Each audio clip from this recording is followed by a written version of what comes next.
You've probably been told, just be nicer, be more patient, keep the peace. But here's the truth. Niceness doesn't change a narcissist. In fact, it fuels them. What will change the game is you shifting from people pleasing to boundary setting. Today, I'm going to show you exactly how to do that calmly, confidently, and without apology. We've been conditioned to think that if someone is difficult, if they're selfish, if they're abrasive, what we need to do is soften up, be kinder, be more patient, bite our tongue, because maybe, just maybe, if we're nice enough, they'll recognize it and change. That works with reasonable people. That works when both sides have respect on the table. But with a narcissist, that same niceness doesn't register as kindness. It registers as weakness. And weakness to them is an opportunity. See, every time you fold to keep the peace, every time you go along just to avoid the fight, you're not protecting the relationship, you're protecting their control. You're reinforcing the very behavior that hurts you. It's like handing the keys of your car to someone who never learned to drive. You hope they'll take care of it, but deep down you know they're going to crash it. And the more chances you give, the more wreckage you're left with. That's why I say niceness feeds them. It doesn't calm them down. It doesn't change their mind. It fuels their need to dominate because they now know all they have to do is push and you'll step back. But here's the shift that actually changes things. Boundaries, not walls, not ultimatums. Boundaries. Boundaries are calm lines you draw around your own behavior. They don't control the narcissist. They don't magically make them respectful.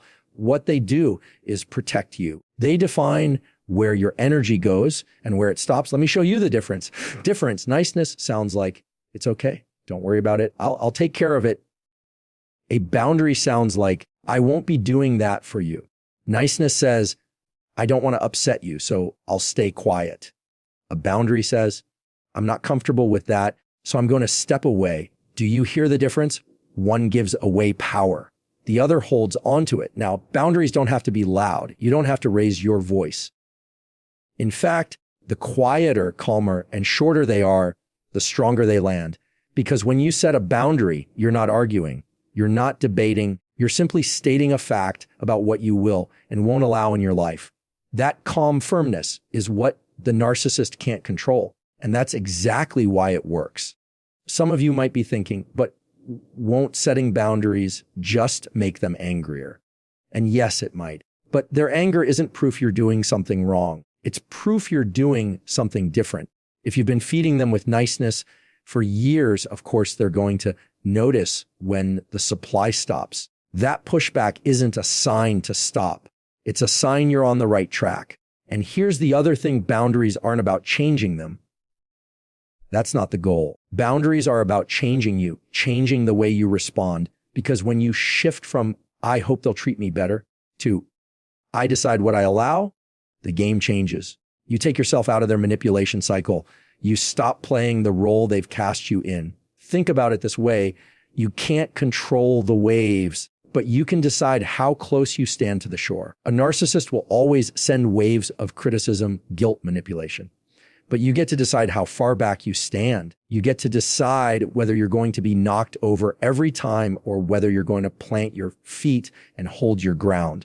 The more you practice this, the more natural it becomes. The first time, your voice might shake. The second time, you'll feel steadier. Over time, you'll realize you don't have to explain, you don't have to justify, you don't even have to convince. You just have to calmly draw the line and hold it. And that's the beauty of boundaries. They're not about aggression. They're about clarity. They're not about punishing. They're about protecting. And the more you use them, the less power the narcissist has over you. Because the truth is, the power they've held all this time, it was never really theirs. It was yours. And the moment you stop feeding them with niceness and start leading with boundaries is the moment you take it back. One of the hardest things to accept when you're dealing with a narcissist is that you can do everything right, calm tone, clear boundaries, respectful words, and still not get the outcome you want. That's because the outcome isn't yours to control. And if you make their reaction your scoreboard, you'll always lose because they're not interested in fairness. They're interested in winning. Most people get stuck here. They think, if I just phrase it better, if I explain it one more time, if I stay calm enough, maybe this time they'll get it. And every time it doesn't work, you end up frustrated, drained, and doubting yourself. That cycle keeps you locked in because you're tying your piece to their approval. And that's exactly the hook they want you caught on. Here's the truth. Your job isn't to convince them. Your job is to stand firm in who you are and what you allow. That's it. When you detach from the outcome, you take back your leverage. You're no longer waiting for them to validate you. You're no longer bargaining with someone who was never negotiating in good faith. You're simply saying, this is where I stand, and letting their reaction be theirs to own. Think of it like this. Imagine you're playing chess with someone who keeps knocking the pieces off the board, flipping the table, and then insisting they won. If you keep trying to reset the board and play fair, you'll be stuck there all night. But if you walk away, you win, not because they admitted defeat, but because you stopped letting them play the game with your time and energy. That's what detaching from the outcome looks like. You stop needing them to agree. You stop hoping for that moment where they finally say, you're right, I was wrong. And instead, you anchor your piece in your own actions, not theirs. Now, I know what you might be thinking. If I don't care about the outcome, doesn't that mean I've given up? No, detachment doesn't mean you don't care. It means you care about the right thing. Your own self-respect. It means you're done riding the emotional roller coaster of their reactions. You can still want the relationship to be better. You can still hope for change, but you stop basing your worth on whether or not they deliver it. And when you do that, something powerful happens. Their words, their accusations, their guilt trips, they stop hitting the same way because you're no longer standing there holding out your hands, waiting for them to drop you a crumb of validation. You've learned to feed yourself.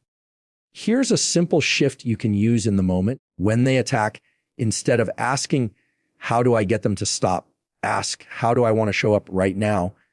That question puts the power back in your hands because how they show up isn't your choice, but how you respond, that's entirely yours. Let me give you an example. If a narcissist says, you're so selfish, you never think of me. The instinct is to defend yourself, to try to prove you're not selfish, to argue your case.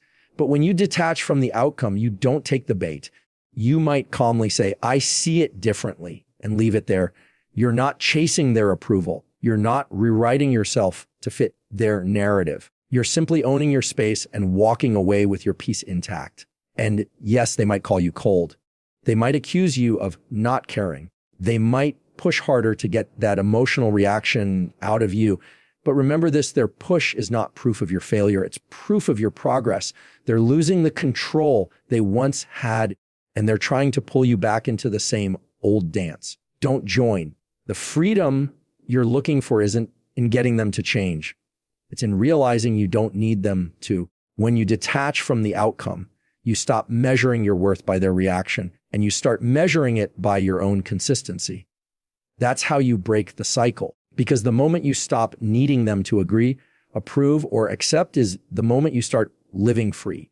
When you're dealing with someone who thrives on control, the easiest way for them to get it is by pulling you into an emotional reaction. They poke, they provoke, they twist words, and they wait for you to blow up or break down. Because the moment you do, they win. They've shifted the focus away from their behavior and onto yours. Now, the story is no longer about what they said or did. It's about how you reacted. And that's exactly where they want it. This is why calm is your superpower. Not because it changes them, but because it protects you. Calm keeps you from getting dragged into the trap. Calm keeps the spotlight right where it belongs, on their actions, not your emotions. Calm is the thing they can't control, and that's what makes it so powerful. Think about how arguments usually go. They raise their voice, you raise yours. They throw accusations, you throw them back. The whole thing spirals, and by the end, you're exhausted, frustrated, and questioning yourself.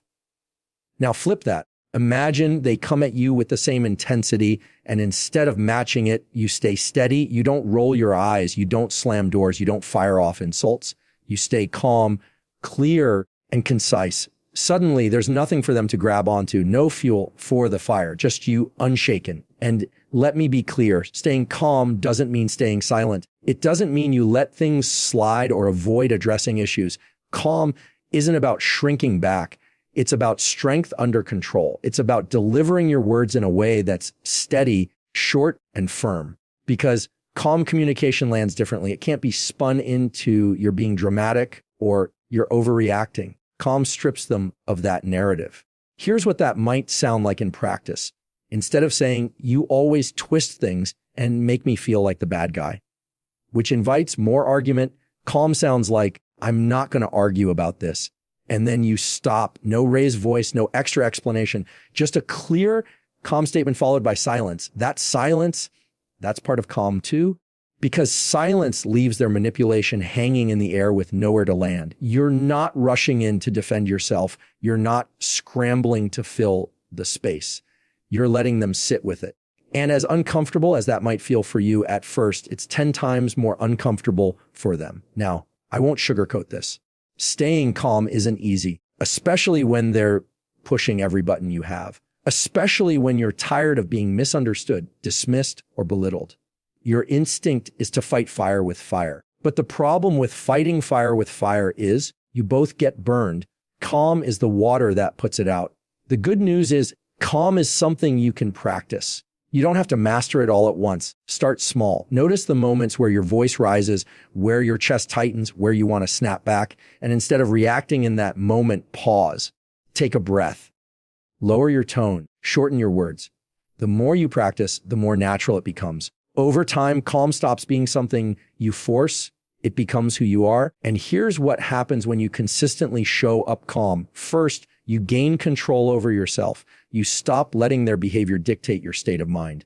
Second, you start to see just how predictable their tactics are.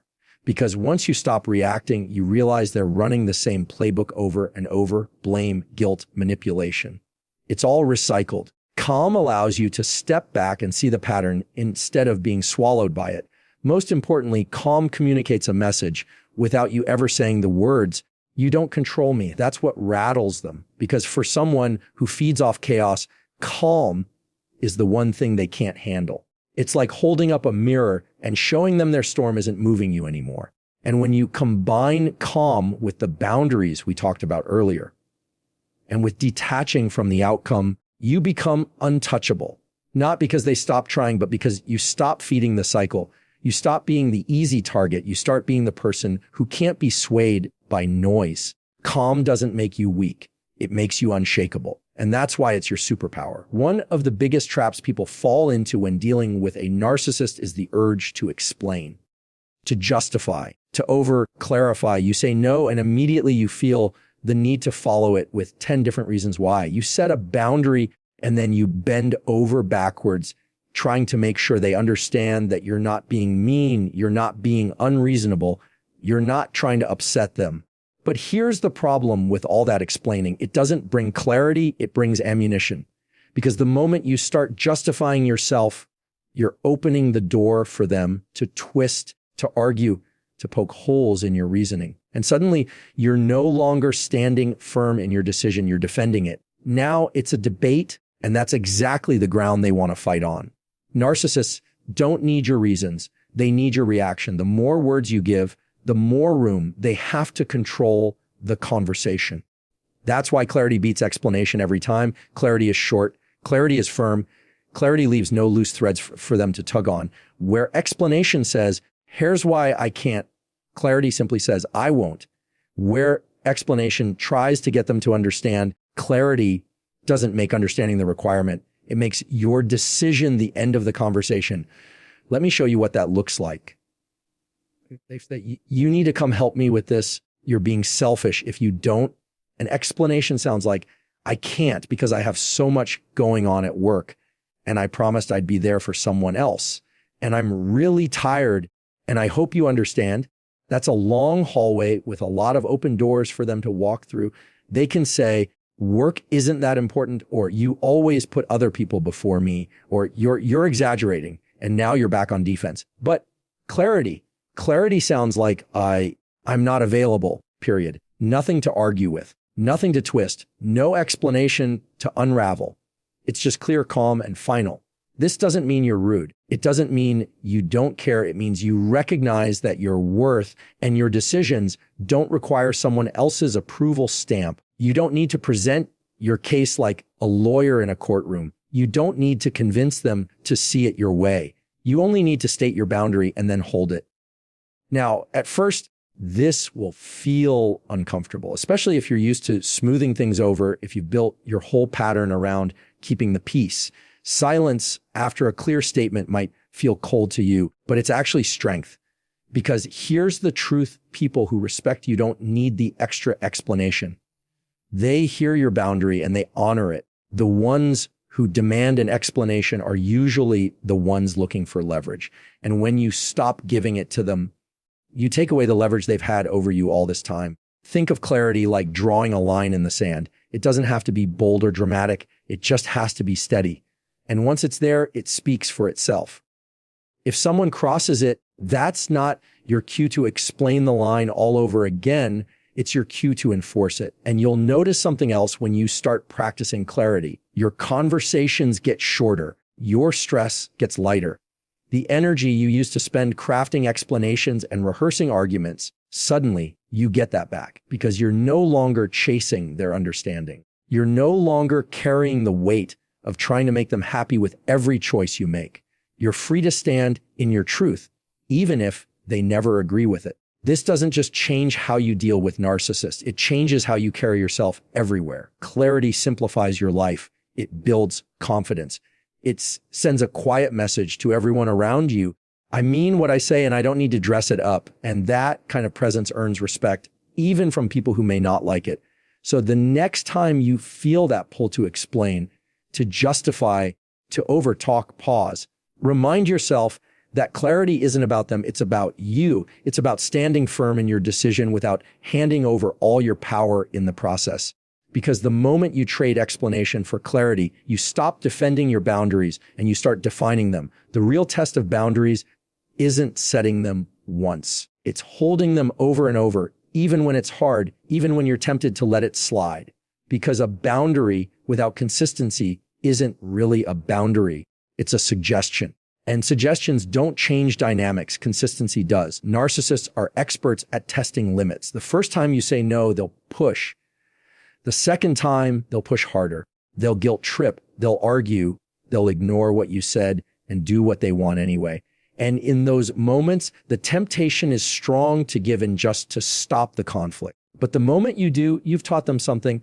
You've taught them that your words are flexible, your boundaries are negotiable, and all they have to do is apply enough pressure to make you fold. That's why consistency is everything. Not because it will magically change them, but because it trains you to stop bending under pressure. It builds your confidence one decision at a time. It teaches you that you can hold the line and survive their reaction no matter how loud it gets. Think of it like teaching a child. If you say bedtime is 9 o'clock, but every night you let it slide to 10 or 11, what message do they learn? That the rule doesn't mean much. The same principle applies here. Boundaries only carry weight when they're followed through with consistency. Without it, you're just hoping they'll listen. With it, you're showing, not telling, how you expect to be treated. Now, consistency doesn't have to be harsh. It doesn't mean you're on guard every second. It simply means you're steady. Your no means no today, tomorrow, and the day after that. Your boundary isn't a moving target depending on their mood or your energy. It's the same line every time. And the more consistent you are, the less exhausting it becomes because you're not reinventing your response every time. They already know what it's going to be. At first, though, it might feel harder. The pushback might even get stronger. That's because when someone is used to you caving, your consistency feels like a threat to their control. They're going to test it, sometimes aggressively. But remember this, their pushback isn't proof you're failing.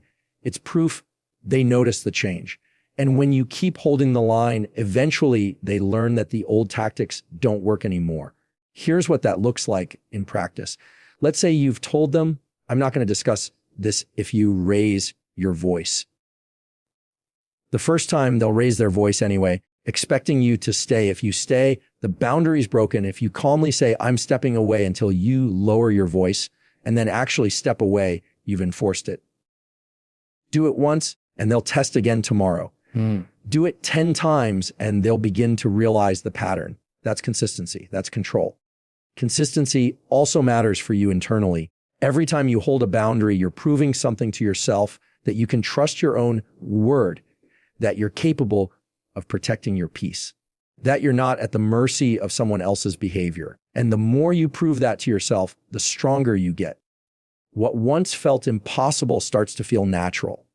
It's like building muscle. The first few reps are shaky. You doubt yourself. You wonder if you can carry the weight. But over time, with repetition, you get